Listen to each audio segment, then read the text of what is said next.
somente repetindo, olha, o projeto 3 é do Stefano, o projeto 4 da Bárbara, o 5 da Larissa, o 6, José Lucas, 7, Daniel, 8, Cristiane e 9, Laís. Confere com os números que vocês escolheram.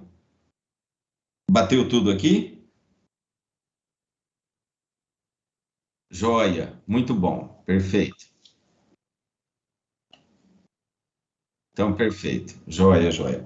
Sendo assim, pessoas, conforme eu havia dito, né, eu selecionei 9 temas e nós formamos aqui 7 grupos. Sobraram, então, 2 projetos, o projeto de número 1 e o projeto de número 2.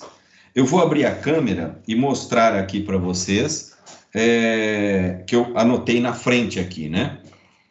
Mas eu já vou falar aqui. O Stefano, tome nota do tema que você escolheu. O projeto do grupo do Stefano, da equipe do Stefano, será de floricultura virtual.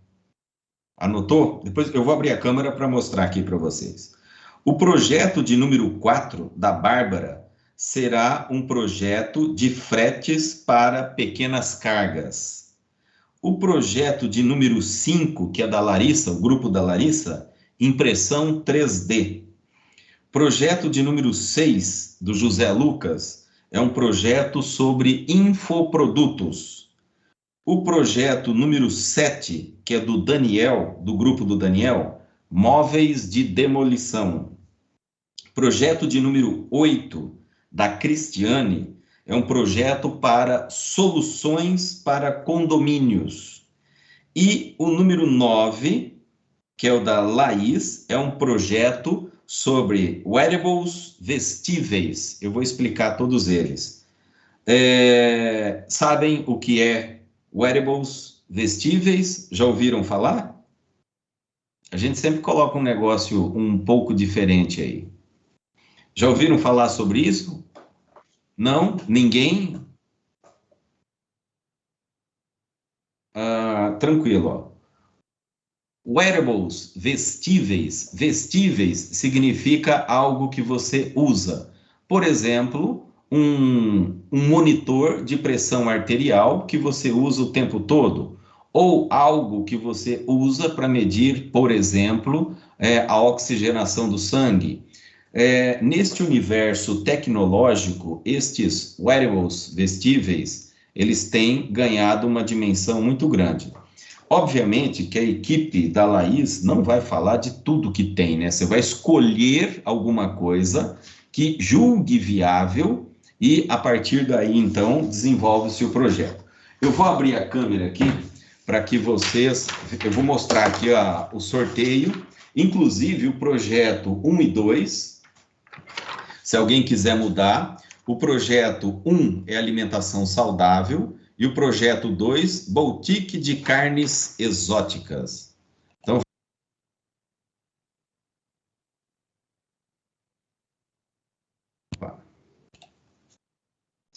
jovens, conseguem ver aqui? Espera um pouco, deixa eu enquadrar melhor aqui. Todo mundo consegue ler aí? Perceberam que eu coloquei os temas e fiz o sorteio, seguindo a sequência, né, pelo que vocês escolheram. Gente, só um pouquinho. Isso daqui eu estou mostrando para que vocês confiram a transparência do sorteio, tá? Todo mundo conferiu aí? Tá ok?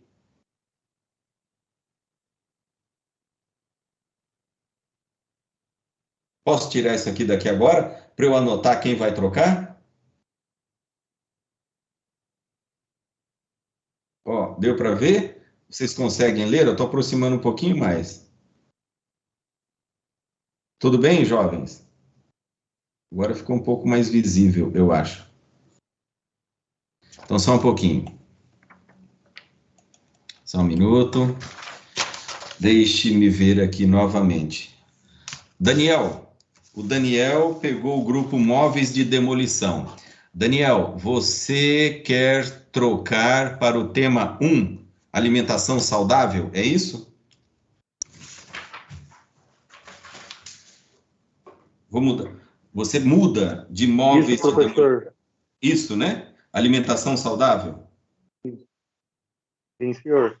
Daniel, então estou tirando o Daniel do móveis de demolição. Sendo assim, jovens, sobrou 2 projetos, boutique de carnes exóticas e móveis de demolição. Esses 2 estão sobrando. Alguém mais gostaria de mudar? Tem 2 aqui para mudar. 2 temas.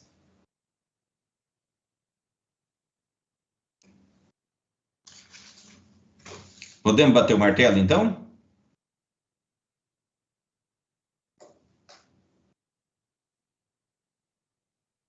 Joia. Então, ótimo.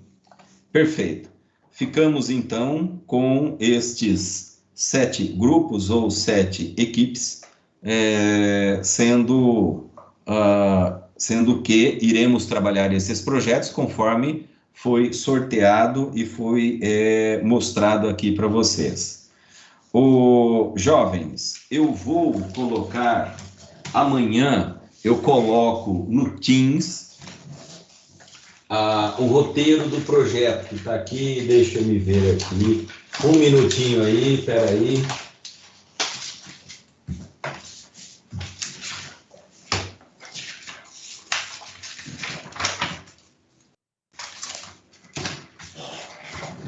Bom, voltando aqui então ao projeto.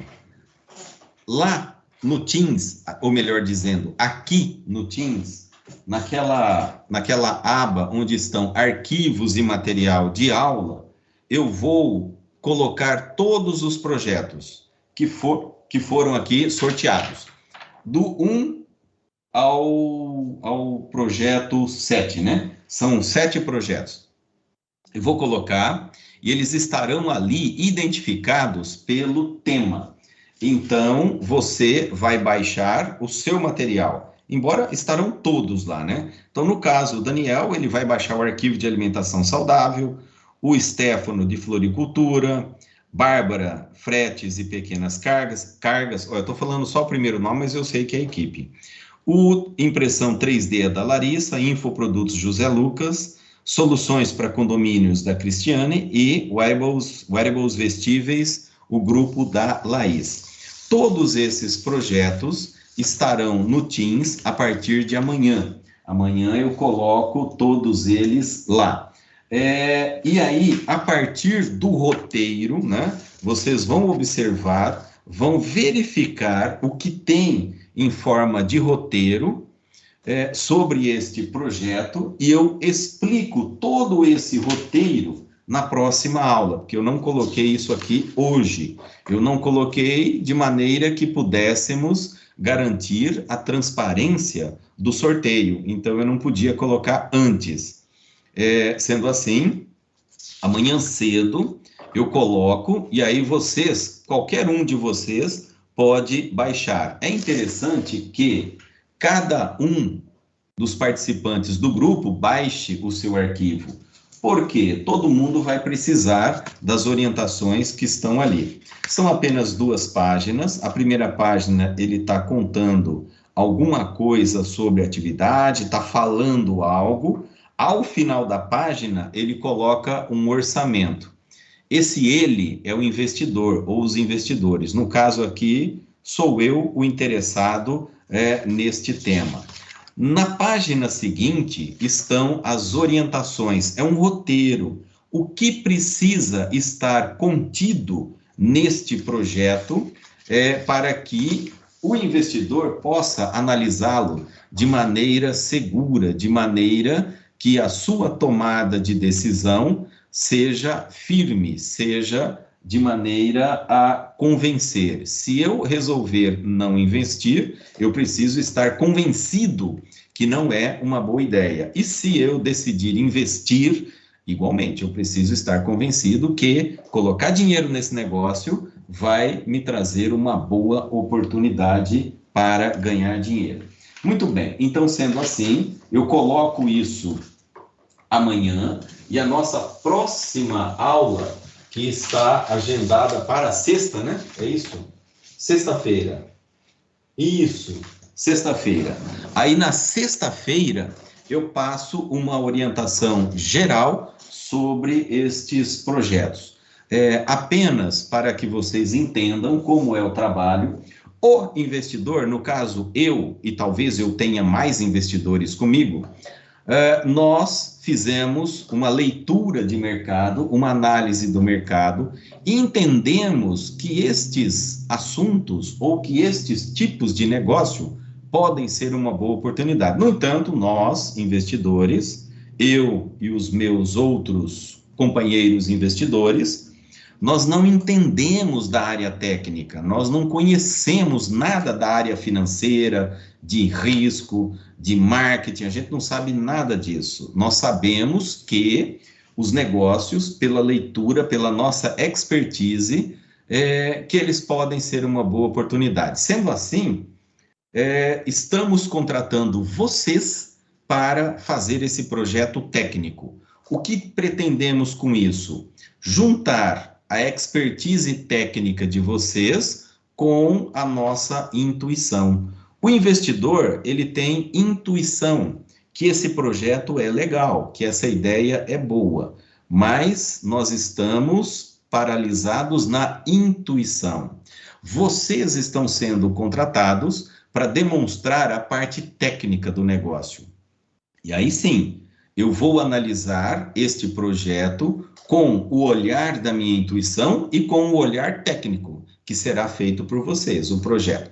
Se essas duas coisas caminharem para um ponto comum, ou seja, a minha intuição, ela bate com a viabilidade esperada pelo projeto. Significa, então, que eu vou investir com segurança. Ou seja, o que eu analisei de mercado, de concorrência, e fiz um apanhado de maneira geral, sem que eu me debruçasse sobre estudos técnicos, levantamentos, pesquisas, tudo isso são atribuições de vocês. Eu apenas tenho a intuição, eu acho que é interessante, eu acho que pode ter sucesso.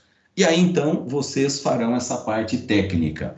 O que é recomendado neste momento? Que estes projetos certamente podem ter concorrência, ou pode ter alguma coisa similar. Deixa eu gravar aqui a aula aqui, desculpe que eu me empolguei aqui. Estes projetos pode estar vinculado a alguma coisa que tenha concorrência, seja uma concorrência direta ou indireta. Neste caso, o processo de inovação, ele é fundamental, ele é decisivo, ele é crucial. O que faremos, então, de diferente para agregar valor ao nosso produto, ao nosso serviço, de maneira que o nosso cliente, o meu público-alvo, esteja totalmente interessado em consumir o meu produto ou o meu serviço e não do meu concorrente? Se estivéssemos falando, por exemplo, de uma padaria, padaria tem uma quantidade generosa desse tipo de negócio na cidade, na região.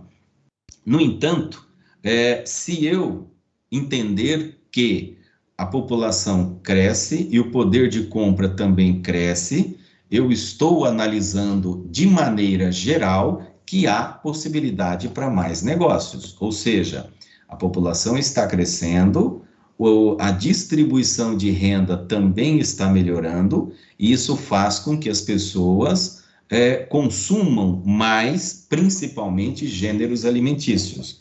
Isso me dá uma ideia, então, de que este cenário de padaria possa ser uma boa ideia, ou ainda um supermercado, ou não, ou qualquer outra coisa que esteja vinculado a essa questão de satisfazer as necessidades da sociedade, as necessidades de consumo.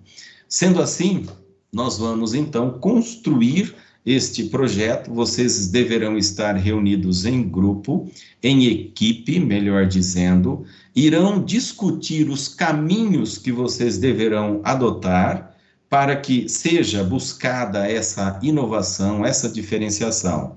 O que vocês vão fazer sobre diferenciais digamos, está à vontade para que vocês busquem esses diferenciais. O investidor vai analisar se este diferencial ou os diferenciais estão alinhados com o desejo dele investir. Tá claro para vocês, jovens? Alguma pergunta aqui por enquanto? Na sexta-feira ficará mais claro, porque até lá, amanhã eu coloco os arquivos e vocês terão pelo menos lido, né, tido esse primeiro contato com as orientações do projeto. Mas num primeiro momento, deu para entender o cenário que a gente vai trabalhar?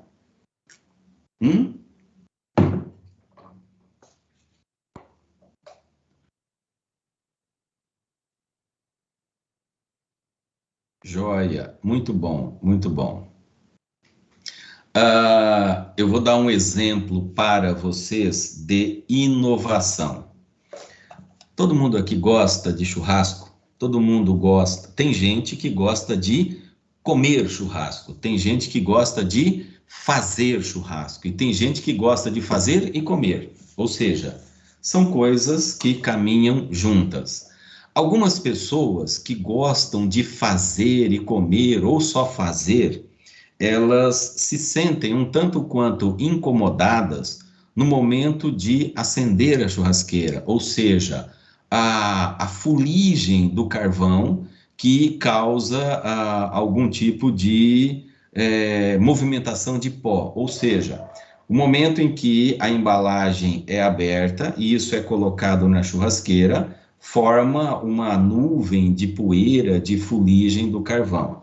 De outra maneira, né? Quando a pessoa toca no carvão sem luva, por exemplo, vai provocar algum incômodo no sentido de manchar a mão, manchar as unhas, esse tipo de coisa. Então, o carvão ele tem essa possibilidade de sujar as mãos, sujar as roupas e fazer algum tipo de poeira, que é algo que pode incomodar.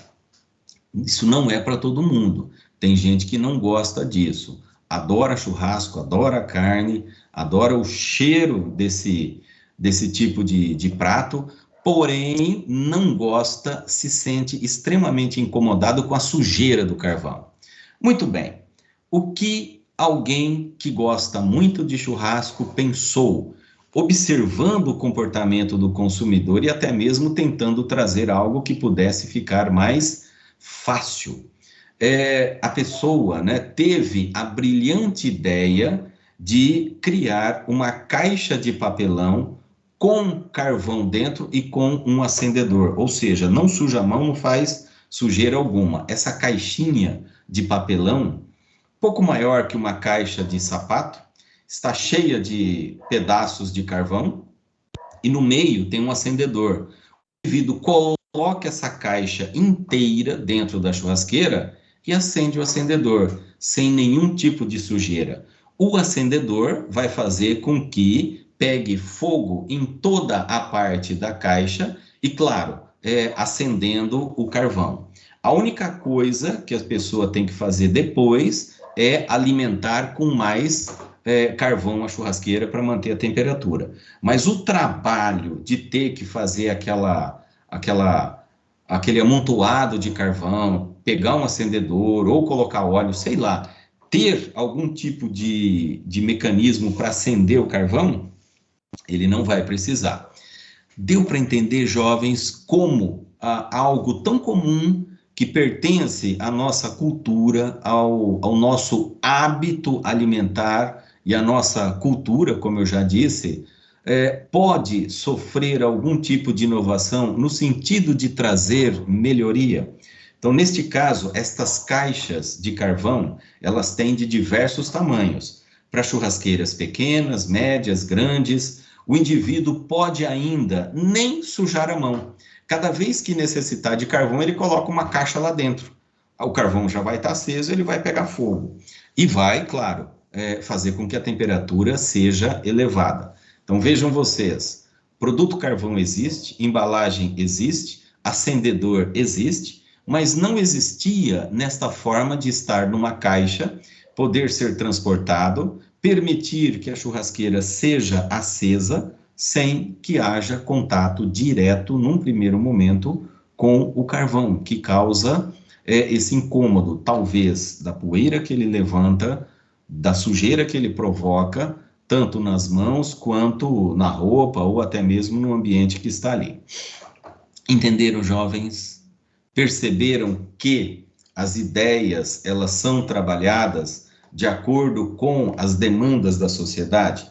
Cabe a nós observarmos tudo aquilo que a sociedade demanda, tudo aquilo que a sociedade deposita como expectativa de consumo, seja para um produto, seja para um serviço. Sendo assim, então, é possível que estas questões possam ser resolvidas. E o que é mais interessante ainda nessa caixinha de carvão? Não é carvão oriundo de derrubada de árvores. O artigo que eu li, ele falava em resíduos, ou seja, resíduos de podas de árvores que são transformados em briquetes, e esses briquetes têm combustão na forma de carvão, ou seja, não foi utilizado eucalipto ou qualquer outra madeira que pudesse ser objeto de transformação em carvão, ou seja, queima madeira até que ela vire carvão. É feito por meio de reaproveitamento de algo que seria, então, desprezado. Está aí também uma outra questão relacionada às variáveis de sustentabilidade. Pessoas, perguntas, entenderam o nosso propósito?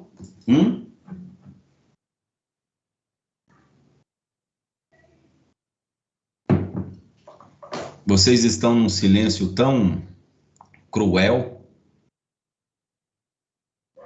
Para um início de semestre estarem tão silenciosos, né? Isso me remete a pensar que estão desanimados. Procede a minha intuição?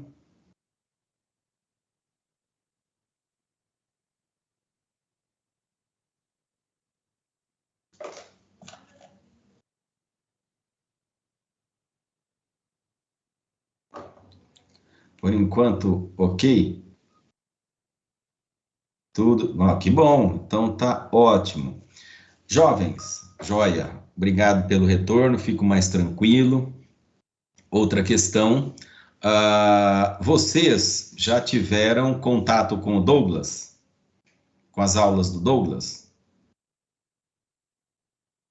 Se eu não me engano, sim, né? Já tiveram. Muito bem. Conforme eu havia externado a vocês na semana passada, essa matéria está vinculada de uma maneira grandiosa à disciplina do Douglas, a parte financeira da planilha que ele vai desenvolver com vocês. Então, no decorrer do semestre, o professor Douglas avança com essa planilha, com essa parte financeira, e ao final ela vem para dentro deste projeto, que são as planilhas financeiras. O Douglas vai desenvolvendo isso. Aqui comigo é toda a parte teórica de fundamentação e análise teórica do projeto. Com o Douglas é a parte financeira. A gente vai juntar as duas coisas, tá? Mas isso ao final do projeto. A Carol vai trabalhar com vocês, gestão da qualidade e assim sucessivamente. Vocês irão utilizar os conhecimentos das disciplinas que tiveram até agora no curso, inclusive as disciplinas deste módulo, do 5º módulo. Tá ok, pessoas? Então, vamos lá. Eu vou compartilhar aqui para que possamos, então, dar continuidade à aula, né, a parte teórica. Conforme eu já externei a vocês na aula passada, nós teremos encontros, 2 encontros na semana, um dedicado a essa questão teórica, que eu avanço com o PowerPoint, com os assuntos que envolvem gestão de projetos empresariais, E a outra aula é o momento que vocês deverão reunir os membros das equipes e decidir o que farão com esse projeto. Como vocês avançam, que tipo de pesquisa vocês irão fazer sobre o tema e, claro, o tempo todo interagindo comigo. E aí eu vou ficar como uma espécie de consultor o tempo todo para que vocês me acessem. Olha, eu gostaria de fazer isso, gostaria de fazer aquilo. O que esse investidor acha disso ou acha daquilo? É o diálogo, uma espécie de integração entre quem faz o projeto e quem encomendou o projeto, tá bom? Muito bem, na aula passada nós vimos até aqui? Vimos até manutenção, por favor me ajudem. Foi até manutenção, paramos aqui?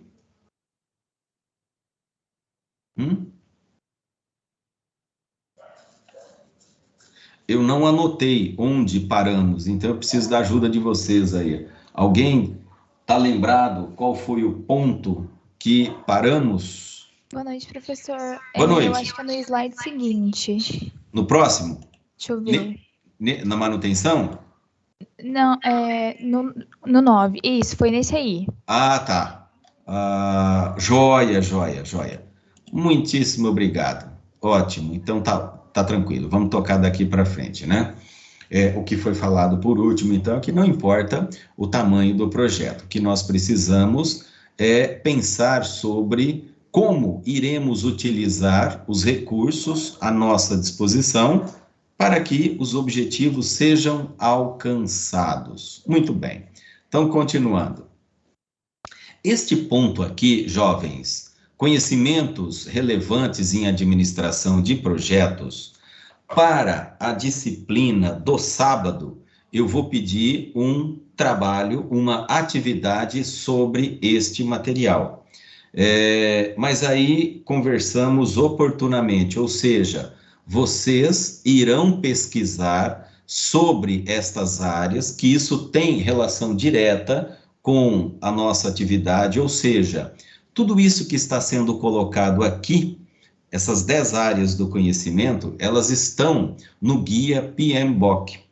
O Guia PMBOK, que é a nossa orientação para gestão e elaboração de projetos empresariais, ele está disponível na internet. Você consegue baixar o arquivo PDF, tem uma quantidade generosa de material, inclusive o PMBOK inteiro, se você assim desejar. Então, neste caso, como forma de atividade para a disciplina do sábado, nós realizaremos um trabalho com esses 10 temas.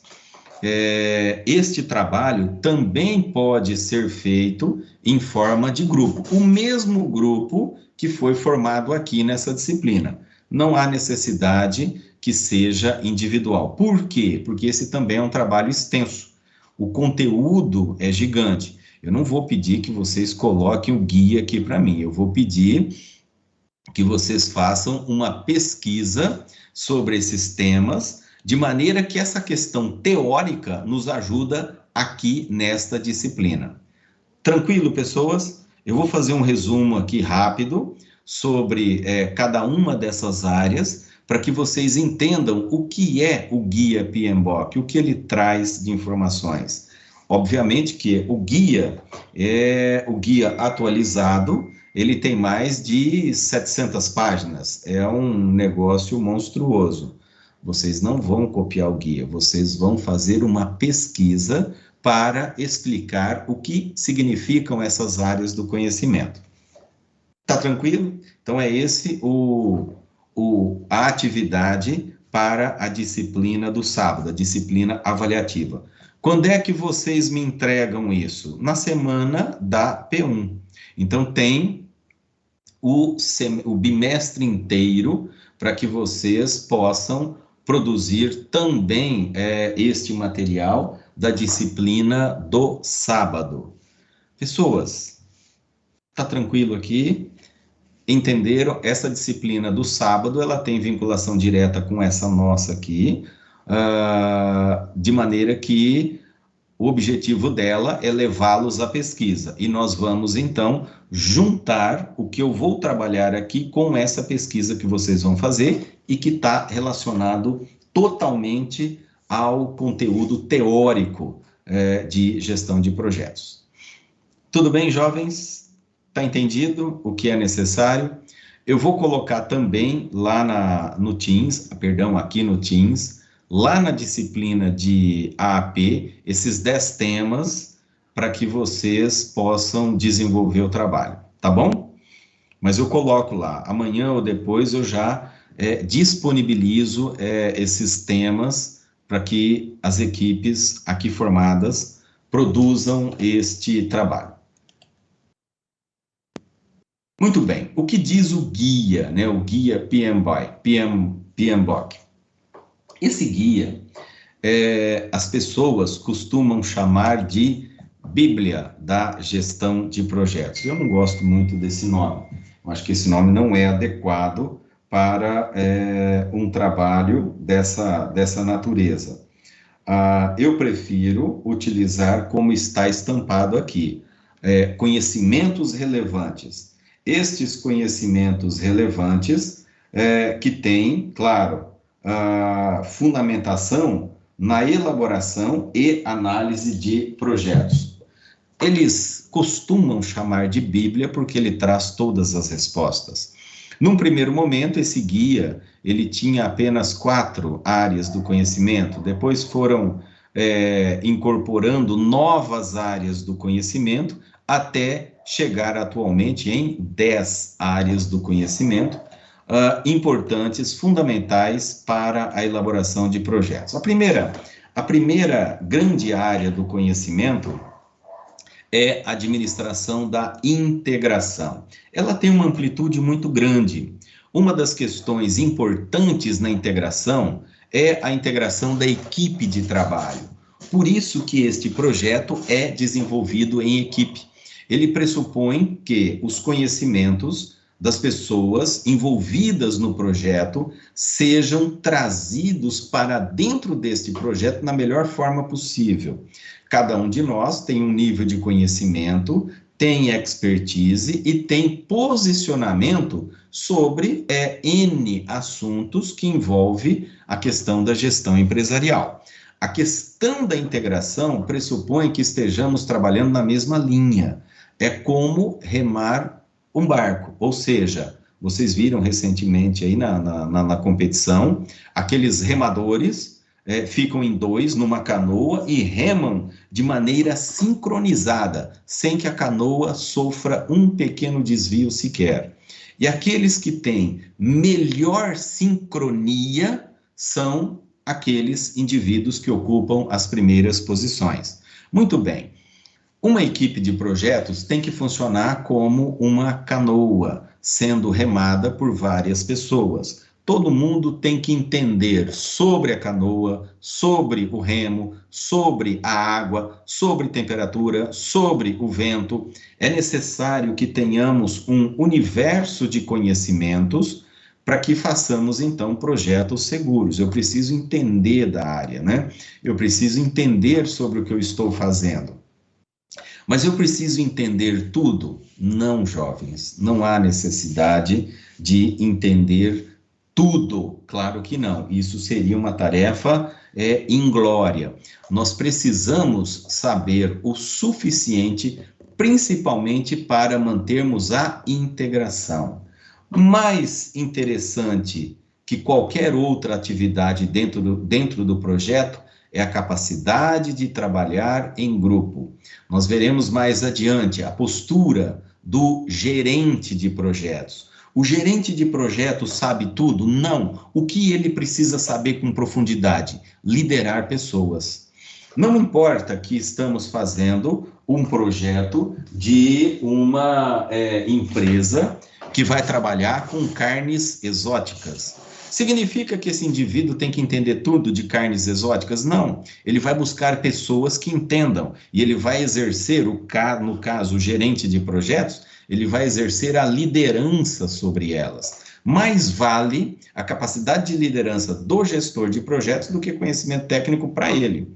Ele precisa fazer com que os talentos que ele busca coloquem todo o conhecimento dentro desse projeto. Então, integração significa fazer com que o projeto saia exatamente como foi planejado, de maneira que as pessoas envolvidas estejam totalmente alinhadas aos objetivos.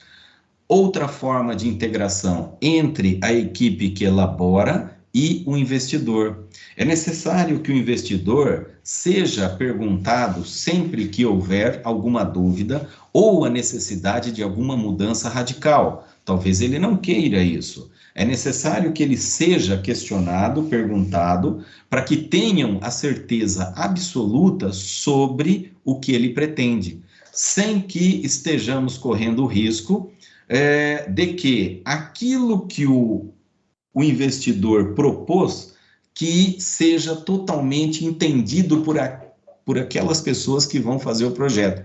Ou seja, eu quero um projeto sobre carnes exóticas. Muito bem, mas o que seria isso, né? O que são carnes exóticas? São cortes especiais de bovinos? Não, não são. Carnes exóticas são carnes de animais que nós não encontramos comumente nos açougues ou nos supermercados. Carne de fazão, carne de capivara, carne de jacaré, carne de sei lá o quê. Mas esses animais são silvestres. Carne de rã são silvestres. Portanto, só poderão ser abatidos animais de criatórios autorizados. Não pode predar o animal na natureza, é proibido.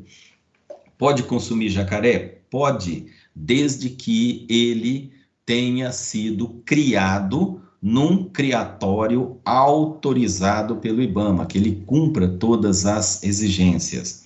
Animais exóticos podem ser abatidos, desde que cumpridas as exigências da legislação vigente. Não pode predar esse animal na natureza. Muito bem, isso é uma forma de dialogar, é uma forma de fazer com que o investidor consiga passar de maneira clara o que está na cabeça dele e os membros da equipe que vão desenvolver esse projeto estejam entendendo 100% daquilo que ele espera, de quais são as expectativas.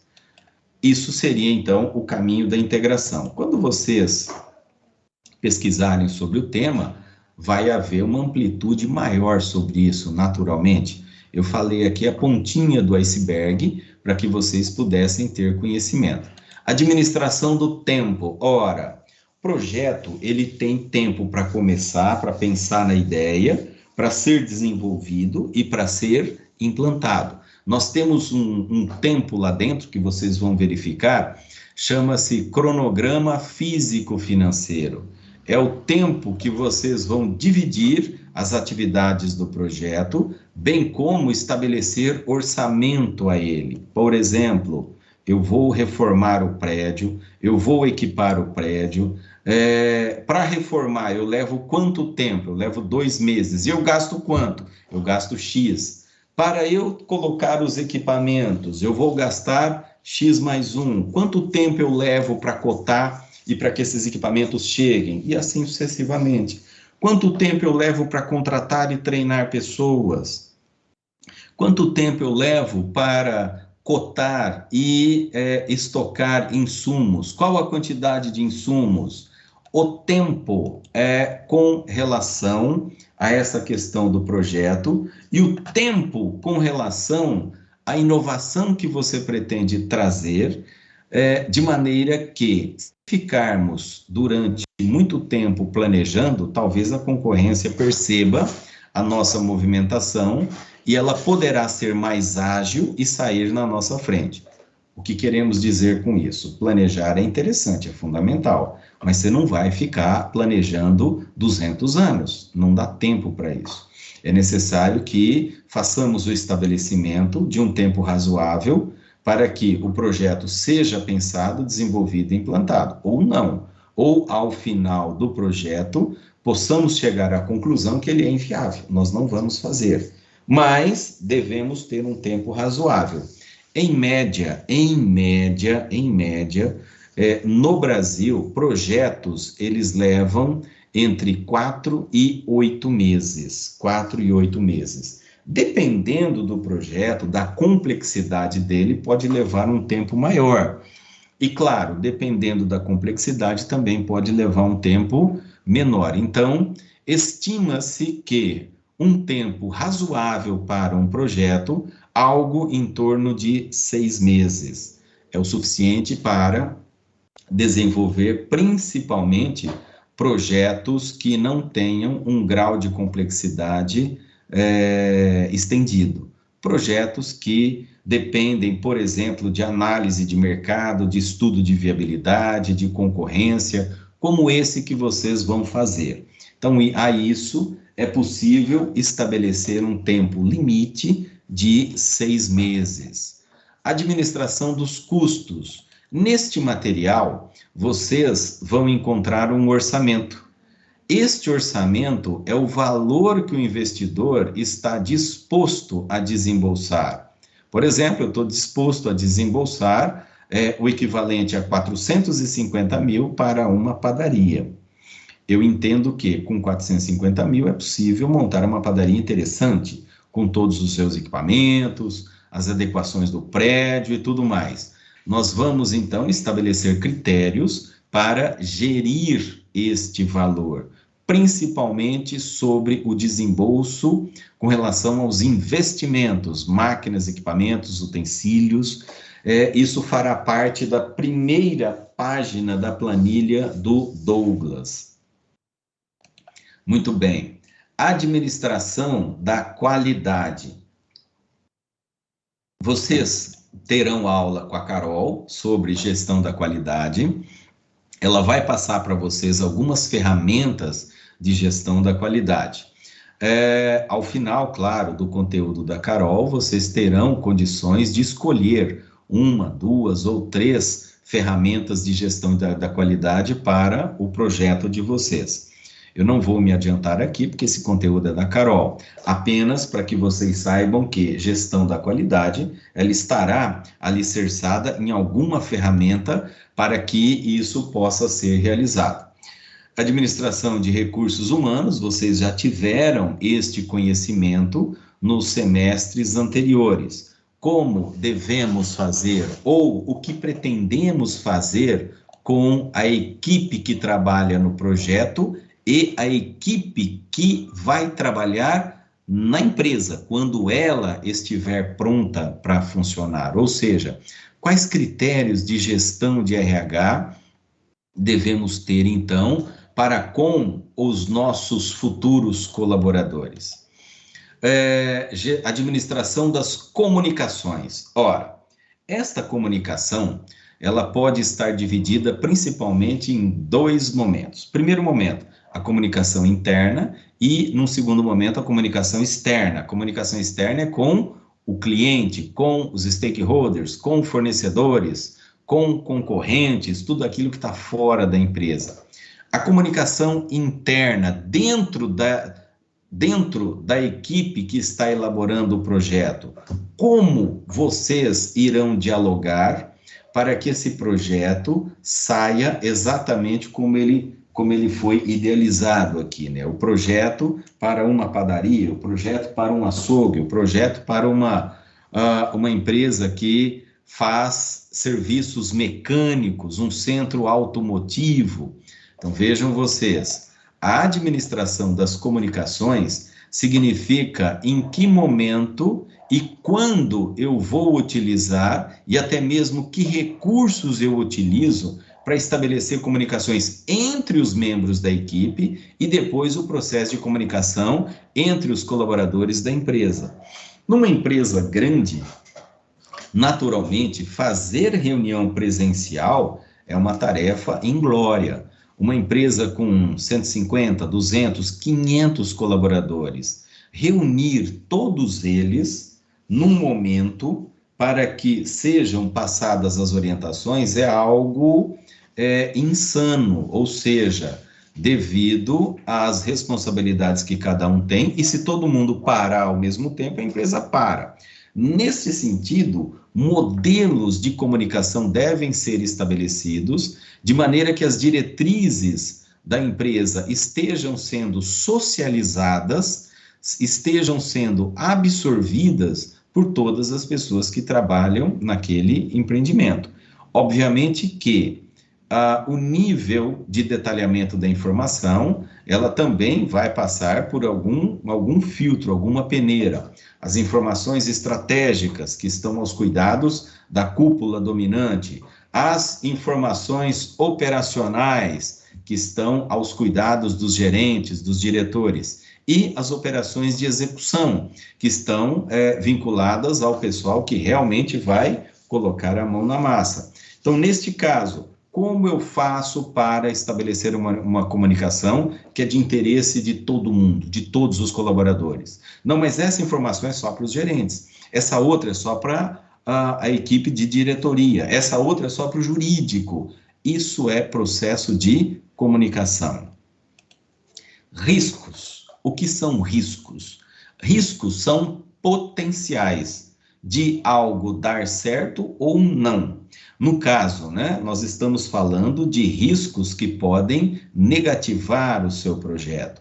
Riscos com relação à economia, riscos com relação ao produto, ao ciclo de vida, aos gostos e preferências dos consumidores. Os riscos sempre vão existir, em maior ou menor grau. Aqui no nosso projeto foi dado um score para vocês. Riscos médios, riscos altos, riscos imperceptíveis. Vocês vão estabelecer esse critério de colocação de riscos por meio da percepção. Então, por exemplo, se a inflação ela é um risco alto para o seu negócio, nós colocaremos lá que o descontrole inflacionário é um risco alto.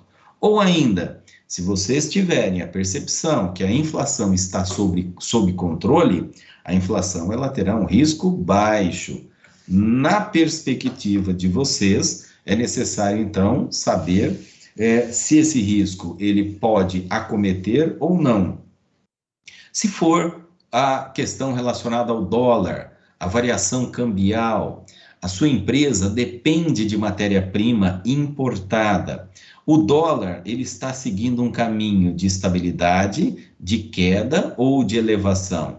Caso ele esteja num caminho de estabilidade, ele está estável, mas num patamar elevado. Sendo assim, ele coloca, então, uma condição de risco. Mais adiante, vocês vão entender melhor isso daí. Suprimentos, administração de suprimentos. Como será feito isso? Suprir significa abastecer.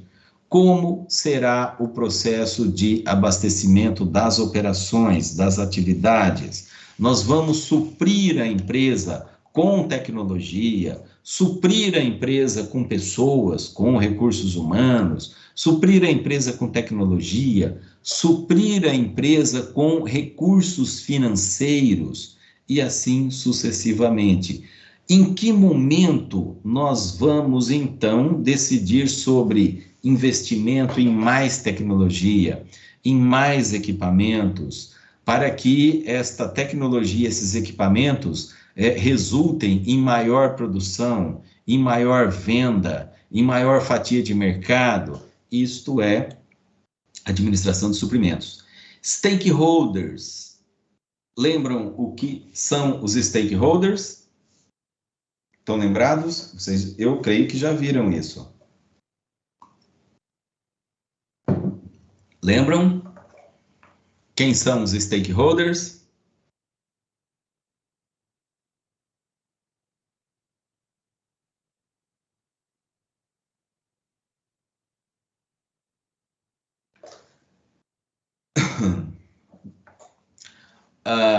Veja, vamos dar uma definição um pouco mais ampla, né? Eu vou usar aqui a definição do Stefano.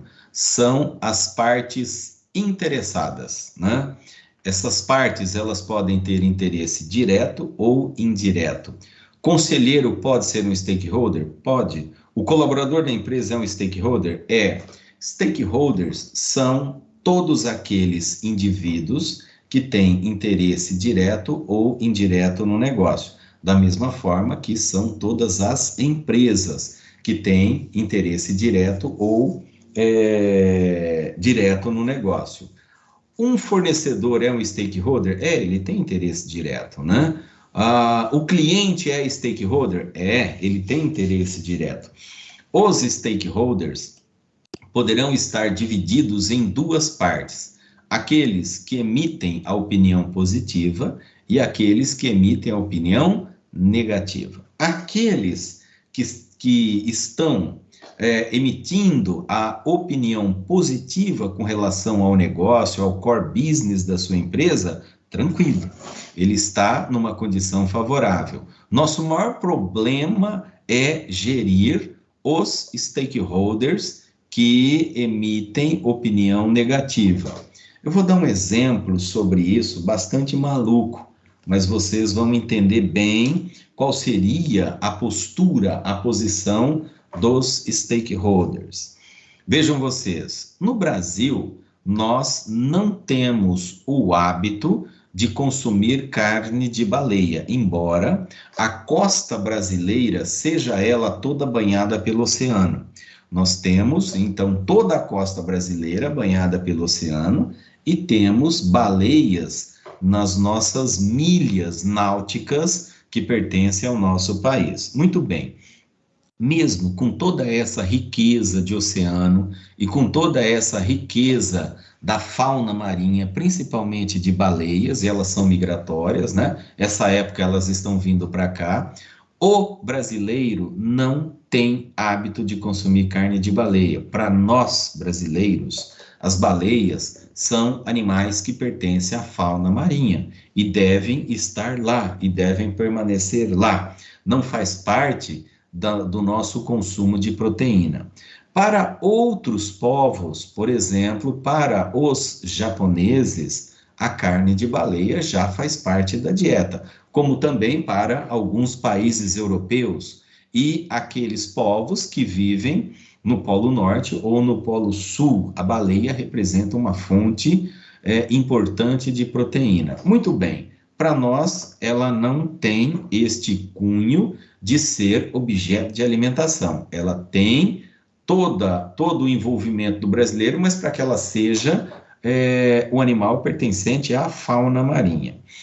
Vejam vocês, o Brasil é um país que tem essa costa toda banhada, tal, tem a baleia aqui, tem possibilidades inúmeras com relação a predar esse animal. No entanto, né, vocês acham que seria fácil para uma empresa, por exemplo, japonesa, estabelecer aqui no Brasil um frigorífico para beneficiar carne de baleia, caçar a baleia, processar a carne dela e mandar exportar essa carne para o país dele? Isso seria fácil?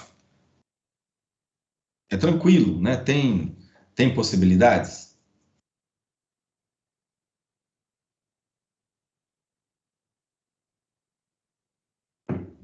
Teria possibilidades? Não teria, jovens, de forma alguma. A pressão que a sociedade exerce, ela é monstruosa, justamente porque esse animal não faz parte da nossa dieta e nós não queremos que ele faça parte da dieta de ninguém. Para nós, ele é um animal que tem que ficar lá na fauna. Então, mesmo que seja uma empresa estrangeira que tente instalar-se aqui para pescar esse animal, para caçar esse animal e mandar ele para o seu país de origem, não haveria possibilidade, né? Exatamente, tem a questão legal também, né? Tem que haver a consonância disso com a questão legal. No caso, a baleia, aqui no Brasil, ele é um animal que não tem autorização de pesca ou de caça. Então, isso não seria possível. Os stakeholders seríamos todos nós, brasileiros, que apoiamos a causa de preservação da espécie, e não o contrário. Entenderam, jovens stakeholders? Lembraram das aulas anteriores de marketing, de administração, pelas quais esse tema já foi abordado. E o último tema aqui dessas áreas relevantes, a administração das aquisições. As aquisições, vamos falar principalmente de reforma, de máquinas e equipamentos. A aquisição da reforma, quanto tempo nós vamos gastar para fazer a reforma e qual será o montante financeiro envolvido? Em que momento eu adquiro quais equipamentos e por qual valor? Eu estou adquirindo coisas, materiais de construção para a reforma. Terminei a reforma, já posso colocar os equipamentos? É o momento certo? Eu vou colocar todos os equipamentos? Eu vou colocar o equipamento de fábrica? Eu vou colocar os equipamentos de informática? Quais eu coloco primeiro e quais eu coloco após, numa condição de encadeamento destas atividades? Então, se eu vou precisar de uma máquina lá no final, quando a minha empresa estiver totalmente pronta, e talvez eu possa comprá-la daqui a 3 meses, em 3 meses depois da operação, eu não preciso comprar esse negócio agora, eu vou deixar para adquirir isso futuramente. A gestão das aquisições significa comprar o necessário, estritamente o necessário em cada uma das fases do seu projeto. Jovens, tranquilo aqui? É muita informação? Estão ficando com a cabeça cheia? Está dando dor de cabeça aí? Não se preocupem, embora a quantidade de informação seja grandiosa, não é um tema complicado. Nós estamos colocando num projeto tudo que vocês já viram, já aprenderam anteriormente. Então, são todos esses conteúdos que vocês aprenderam durante esses 4 semestres e mais o 5º semestre agora, de maneira que vamos juntar esse conhecimento no entorno destes projetos que aqui foram sorteados, foram atribuídos a cada um dos grupos. Ele é demorado, ele é moroso, né? Ele é detalhista. Um projeto, ele difere de um plano de negócios, onde o plano de negócios, eu vou colocar a minha ideia no papel. Um projeto, eu já parto para a execução. Então, neste sentido, a gestão de um projeto, a elaboração de um projeto, pressupõe que tenhamos detalhamento.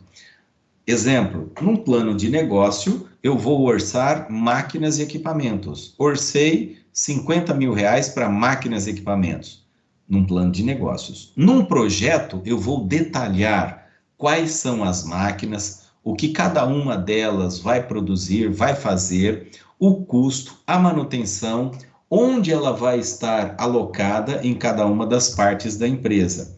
E se realmente aquela máquina eu preciso adquiri-la naquele porte ou naquelas condições. O projeto eu vou detalhar. Se nós vamos comprar material de informática ou equipamento de informática, qual seria, então, o melhor ou os melhores equipamentos de informática que possam atender com tranquilidade as necessidades do nosso projeto? Então, a diferença fundamental é que, num plano de negócios, que vocês verão ano que vem, no próximo semestre, estarão ali estampadas as ideias gerais, né? Eu coloco as minhas ideias gerais. Aqui também, neste projeto tem ideia geral, porém tem detalhamento. Eu vou detalhar, então, eu vou desmembrar as nossas atividades em planos de trabalho, em pacotes de trabalho. Nós vamos colocar de maneira muito minuciosa. É o detalhamento da informação ou decomposição da informação. Tudo bem até aqui? Perguntas? Estou falando desde que começamos a aula e estou achando vocês muito quietos, sem dúvida nenhuma, né? Isso é para eu ficar tranquilo? Ou devo preocupar-me com essa situação?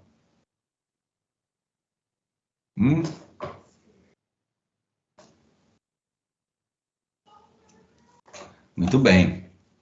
Esse silêncio de vocês é um estímulo pedagógico muito grande, viu? Então, vamos lá. Sobre o sistema de administração de projetos. Claro, nós precisamos estabelecer critérios para iniciar um projeto.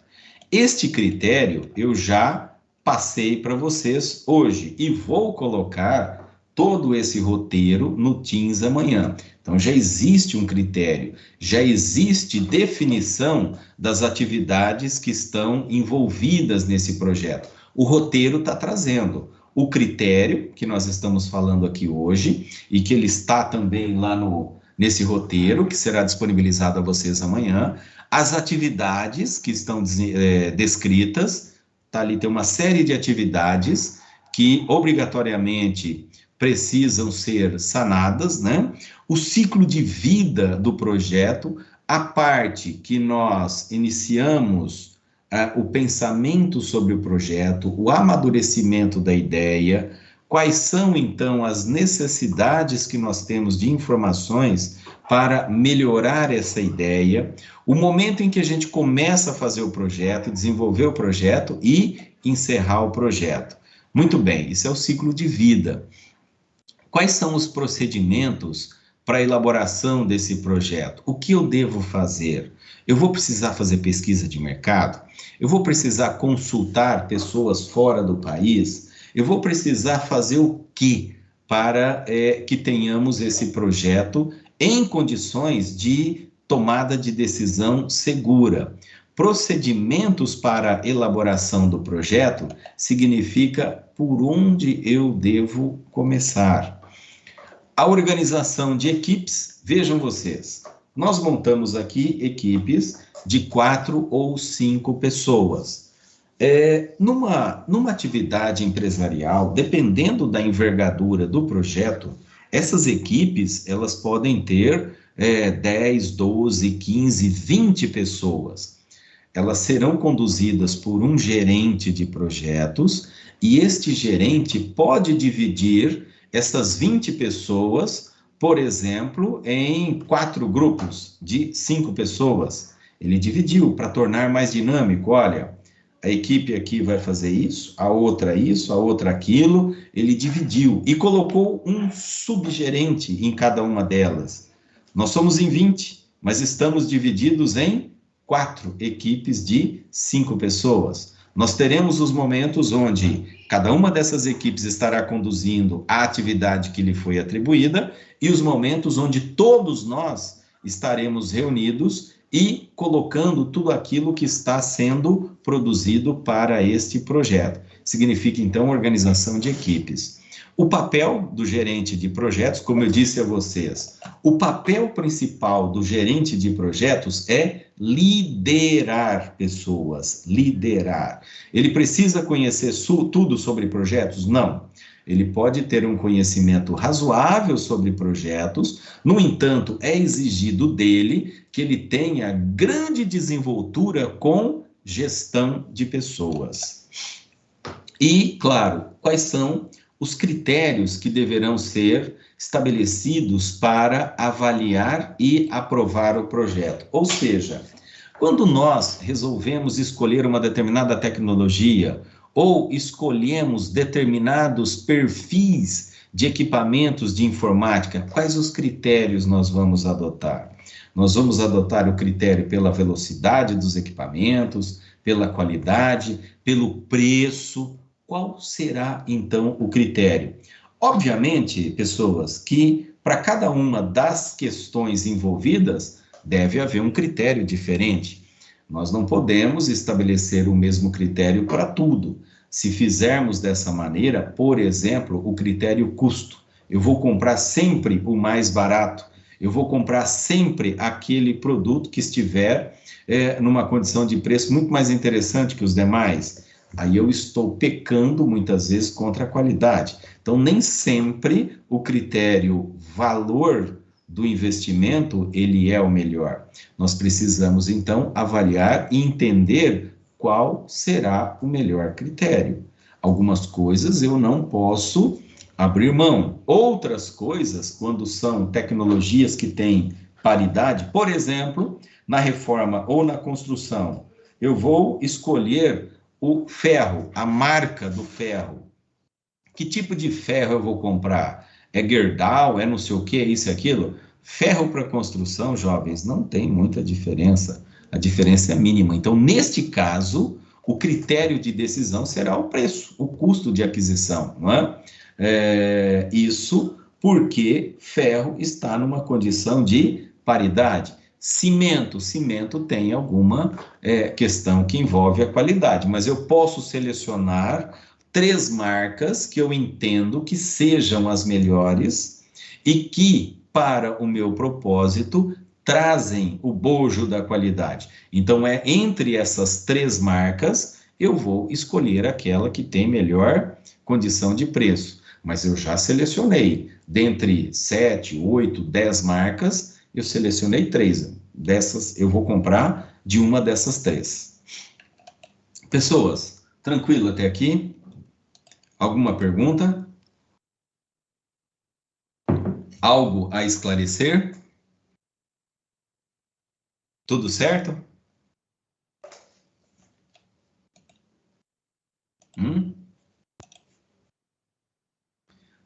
Então, joia, jovens. Hoje eu já passei informação demais para vocês, né? E já são praticamente 8h30 da noite.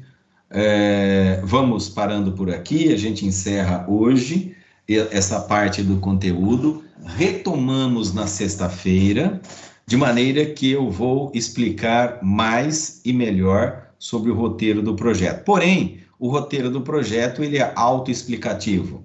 Tenho certeza que, ao ler, vocês já vão matar a charada sobre o que devemos fazer. No entanto, na sexta-feira faremos uma explanação mais abrangente, tá bom? Então, desejo a vocês um bom final de noite e que possamos nos encontrar na sexta-feira, tá bom? Até mais, obrigado.